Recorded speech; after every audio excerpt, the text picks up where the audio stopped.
Assalomu alaykum hurmatli video tomoshabinlar, yuzda yurmanglar, yuzga kiringlar. Biza yana telefoninglarni ekraniga qaytganimizdan yoki gadjetinglarni ekraniga qaytganimizdan bag'oyatda xursandmiz. Video tomoshabinlar, bundan ham qizuvlari, oldingidan ham qizuvlari sizlarni yana kutyapti.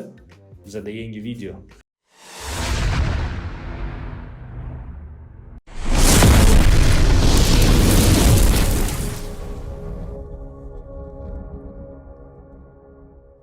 Hurmatli video tomoshabinlar, bo'lsam biza maslahatlarimizni, ya'ni life hacklarimizni hozirgi til bilan aytganda boshladik. Kelinglar ozgincha tarixga yuzlansak. iPhone telefonlar XS modellarigacha bizada faqat bitta sim karta ko'rinishda kelishni boshlagan. XS modelidan boshlab bo'ladigan bo'lsa, iPhone o'zini telefonlarini Xitoy bozorlari uchun ikkita sim karta bilan ishlab chiqarishni boshladi.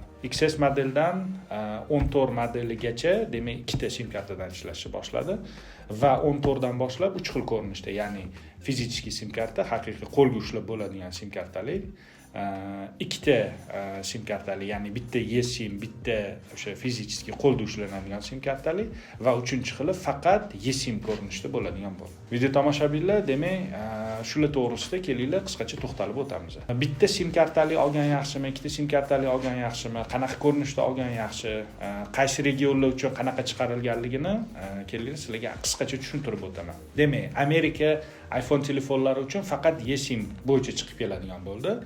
Bu eSIM hamma davlatlarda ham mavjud emas. Telefon olayotganda shunga e'tibor beringlar. Ya'ni qaysi davlatlarda mavjud emas deganga, bu o'zimizning qo'shni davlat Tojikistonda eSIM karta yo'q. Yevropa va boshqa rivojlangan davlatlar uchun ikki xil ko'rinishda bo'ladi. Bu bittasi fizический sim karta va ikkinchisi eSIM bo'ladi. Bu bizning O'zbekiston bozorida juda ham ommalashgan modellardan hisoblanadi. Bu qaysi davlatlar bo'ladi?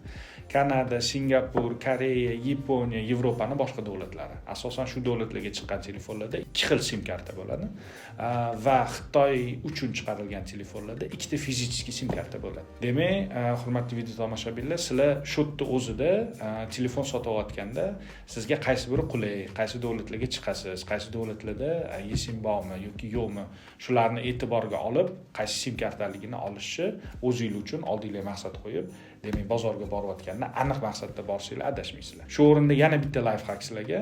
Yangi telefon sotayotgan paytingizda bizning O'zbekiston bozorida tan narxini tushirish uchun sim kartani faqat bittasi email registratsiyadan o'tgan bo'ladi.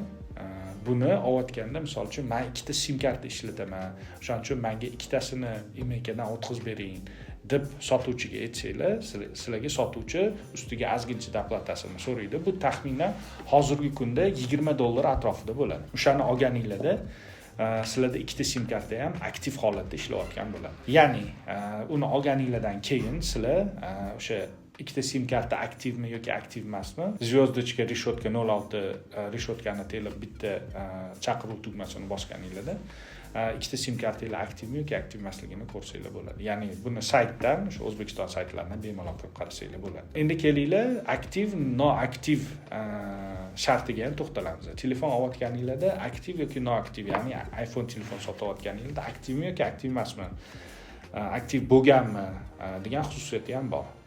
Buni tekshirish uchun saytni tagiga yozib qo'yamiz. coverage.com deyiladi. U qanaqa bo'ladi? Ya'ni bir xil davlatlar faqat dilerstvani o'zini davlati uchun olgan bo'ladi.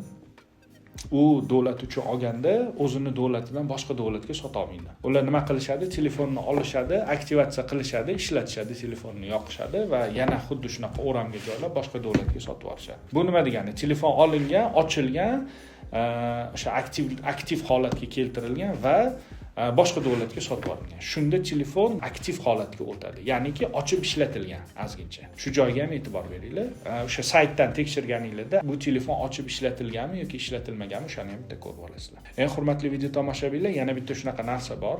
Ko'p bozorda arzon telefonlar yoki ochib ishlatilgan telefonlar blacklist holatiga tushib qolgan ham bo'lishi mumkin.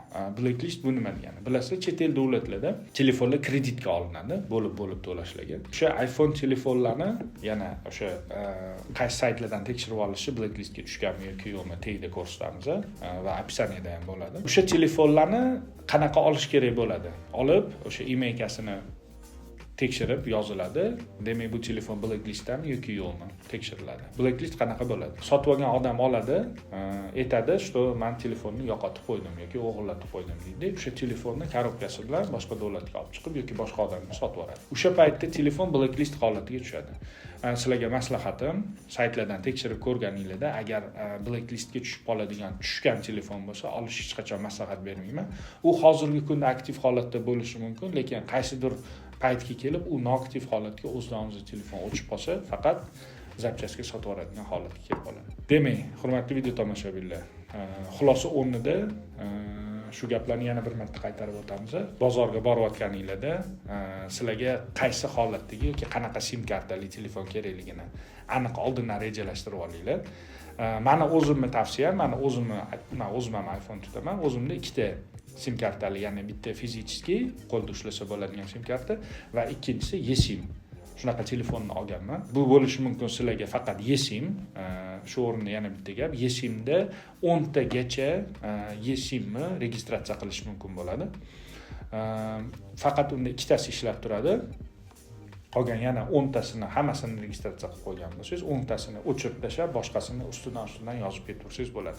Demak, telefon ishlab turgan holatda maksimum 2 tagacha eSIM ishlaydi, qolgan 8 tasi rezervda turadi. Xo'p, 3-xili bo'ladigan bo'lsa, ikkita sim kartali qanaqa odamlarga, ya'ni bilasizlar, bir xil xizmat telefonlari bor odamlarga, ularni eSIM holatiga o'tkazib bo'lmaydi. O'shanda faqat fizический sim kartali telefonlarni, fizический sim kartasi bor telefonlar shunaqa odamlarga olish maslahat beriladi. Demak, video tomoshabinlar, bu birinchisi. Ikkinchisi, telefon aktivmi yoki noaktiv saytdan tekshirib olasizlar.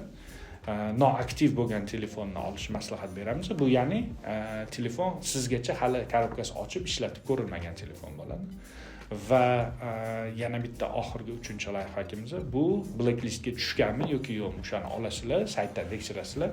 Blacklistni aytib o'tdim, bu telefon yo'qolganligi to'g'risida kompaniyaga ma'lumot berilgan bo'ladi. Demak, hurmatli video tomoshabinlar, shu bilan bizani 2025-yilgi yangi svejiy obzorimiz nihoyasiga yetdi. Har doimgidek hurmatli video tomoshabinlar, yuzda yurmanglar, yuzga kiringlar. Biz sizlarni ko'rib turgandan bag'oyatda xursandmiz va oldinda sizlarni juda ham qiziq ma'lumotlar yana kutyapti. Xudo xolasa biz ishlarimizni hech qachon to'xtatmaymiz. Xabaringlar bor, bizning Telegram kanalimiz bor, Instagramimiz bor. O'sha yoqqa ham o'tib podдержкада bo'lib tursanglar, bizga bu yana ham motivatsiya, qo'llab-quvvatlash bo'ladi. Biz yana ham xursand bo'lib, sizlarga qiziq ma'lumotlarni berishni davom etamiz. Shu o'rinda yana bitta gap, savollaringlar, talab, takliflar bo'ladigan bo'lsa, har doimgidek kommentga bemalol murojaat qilishinglar mumkin. Qo'limizdan kelgancha unga javob yozib, hamma narsani to'g'ri olib borishga harakat qilamiz. Rahmat.